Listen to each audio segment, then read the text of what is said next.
আজ অত্যন্ত গুরুত্বপূর্ণ একটা বিষয় নিয়ে আপনাদের সঙ্গে আমি কথা বলবো, কারণ আপনারা অনেকেই চেয়েছেন যে নগদে বিজনেস করব, ধারে বাকি যেন না পড়ে এমন একটা বিজনেস আইডিয়া, এবং তার সঙ্গে সঙ্গে কম টাকায় যেন সেই বিজনেসটা শুরু করতে পারেন, 5-10 হাজার টাকার মধ্যে যেন শুরু করা যায়। এমন ধরনের বিজনেস আইডিয়া সত্যিকারের পাওয়া অত্যন্ত মুশকিল, কারণ বর্তমান সময় বুঝতে পারছেন ধার বাকি ক্রেডিট এতটা পড়ে গেছে বিভিন্ন বিজনেসের ক্ষেত্রে।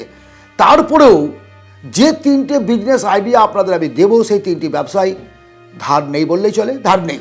আপনি যদি শহরে থাকেন বা গ্রামে থাকেন, যে কোনো জায়গায় খুব সুন্দরভাবে একটুখানি বুদ্ধিমত্তার সঙ্গে যদি এই বিজনেস তিনটি যে কোনো একটি আপনি করতে পারেন, অবশ্যই গেনার হতে পারবেন। জীবনে টাকার অভাব হবে না, 12 মাস এর চাহিদা আছে। আইডিয়া নাম্বার 1, ফাস্ট ফুডের স্টল। সেটা শুধুমাত্র সন্ধেবেলায় মানে বিকেলবেলায় পাড়ার একটা মোড়ে লোকালয়ে একটা জায়গায় যেখানে লোকজন আড্ডা বেশি মারে সেরকম জায়গায় একটা স্টল বসিয়ে দিন। খুব বেশি টাকা ইনভেস্ট করতে হবে না। সেখানে আপনি এগরোল, চাউমিন, বিভিন্ন ধরনের যে ফাস্টফুডের আইটেমগুলো হয়, চা, সিঙ্গাড়া, বিভিন্ন কিছু মোমো, যতগুলো আইটেম, প্রথমে আপনাকে অতগুলো আইটেম নিয়ে শুরু করতে পারেন, 3-4টে আইটেম নিয়ে শুরু করবেন। কারণ সুমনকে আমি দেখেছি গ্রাম থেকে শহরে চলে আসলো, কিছু একটা করতে হবে কাজ করে। একটা হোটেলে কয়েক মাস কাজ করার পর সে ম্যাকেঞ্জির মোড়ে একটা স্টল খোলে, ফাস্টফুডের স্টল, বিকেলবেলায়।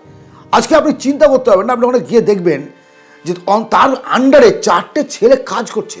সেই ছোট্ট স্টলটা আজকে ছোট্ট নেই, এবং সে শহরের মুখে একটা ভালো জায়গা কিনে বাড়ি করেছে। তাহলে বুঝতে পারছেন, এবং এই বিজনেসটা নগদের ব্যবসা, একেবারে নগদ ব্যবসা।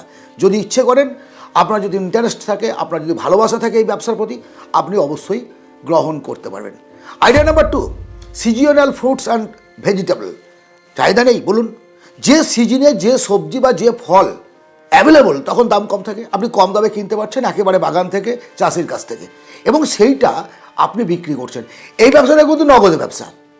আপনি যদি চান একটা স্টল করে কোনো একটা জায়গায় বসে, চৌকি নিয়ে হোক বা মাটিতে বসে, মেঝেই বসে আপনি এই বিজনেসটা করতে পারেন। কম ইনভেস্টমেন্ট দিয়ে শুরু করতে পারেন, 5,000, 7,000, 10,000 দিলে পরে যথেষ্ট। আর যদি মনে করেন যে না, আমি কোথাও এক জায়গায় বসবো না, ভ্রাম্যমান অবস্থায় কোনো একটা গাড়ি, টোটো, অটো, রিক্সা, যা কিছু হোক, আপনি সেই গাড়িতে করে নিয়ে পাড়ায় ঘুরে সেল করতে পারবেন একবেলা।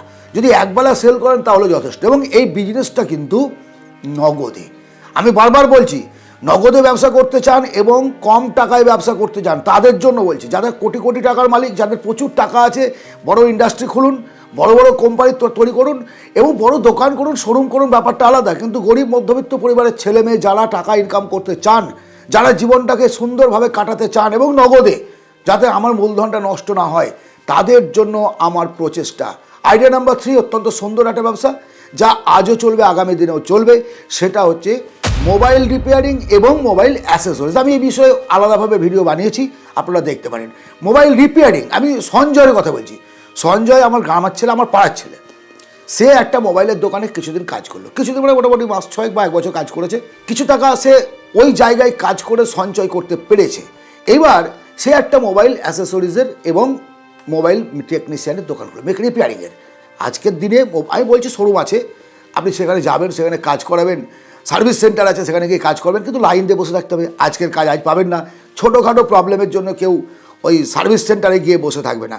আপনি মোবাইল অ্যাসেসরিজ মানে গ্লাসটা, কভার, হেডফোন, চার্জার, এগুলো টুকটাক অল্প টাকার মধ্যে দিয়ে আপনি শুরু করতে পারছেন। তার সঙ্গে হাতের কাজ, আপনি যদি তার মিস্ত্রিটা হয়ে যান, একটা দিন যদি হাতে মোবাইল না থাকে তো মনে হয় যেন পৃথিবীটা অন্ধকার।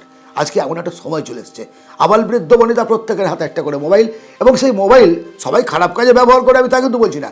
কেউ স্টাডি করছে, কেউ পড়াশোনা করছে, কেউ চাকরির ব্যাপারে কোনো কিছু করছে, মানে ইন্টারনেট থেকে শুরু করে সমস্ত কিছু মোবাইল এখন হাতের মুঠোয়। শুধু নয়, মস্তিষ্ক আর হাতের মুঠোর মধ্যে একটা সংযোগ স্থাপন করছে। এই জায়গায় যদি আপনি একজন প্রবলেম সলভার হয়ে দাঁড়াতে পারেন, সমস্যার সমাধান মানে তো বিজনেস। বাড়ির কাছে এসে সবজি পাবো, বাড়ির কাছে এসে ফাস্টফুডের একটা দোকান পাবো, বাড়ির কাছে আমি টেকনিশিয়ান পাচ্ছি, আর কি চাই? এই যে 3টে বিজনেস আইডিয়া আপনারা দিলাম, এই 3টে বিজনেসের যেটা আপনার ভালো লাগবে, আপনি পছন্দ করেন, ভালোবাসেন, সেই বিজনেসটা বেছে নিন এবং স্টার্ট করুন। ছোটোভাবে শুরু করুন, আস্তে আস্তে এই বিজনেসগুলোকে আপনি বড়ও করতে পারবেন, আপনি ইচ্ছে মতো বাড়াতে পারবেন। যদি মনে করেন আপনি ছোট্ট স্টলটাকে রেস্টুরেন্টে রূপান্তরিত করতে পারবেন, ছোট্ট ফ্রুটসের যে দোকানটা বা যেটা হকারি করে আপনি পাড়ায় বিক্রি করছিলেন, সেটা এক সময়ে হোলসেল বিজনেসে রূপান্তরিত করতে পারবেন। আপনার যে মোবাইল টেকনিশিয়ান হলেন, মোবাইলটাকে সার্ভিস দিতে শিখলেন এবং তার সঙ্গে সঙ্গে অ্যাসেসরিজ বিক্রি করতে লাগলেন, এক সময় হয়তো কোনো একটা কোম্পানির আপনি ডিলারশিপ নিয়ে পৌঁছে দিতে পারবেন। মানে ছোট শুরু করুন, লক্ষ্যটা রাখুন বড়োর দিকে। আজকের আলোচনার 3 বিজনেস আইডিয়ার মধ্যে কোনটা ভালো লাগলো অবশ্যই কমেন্ট করবেন।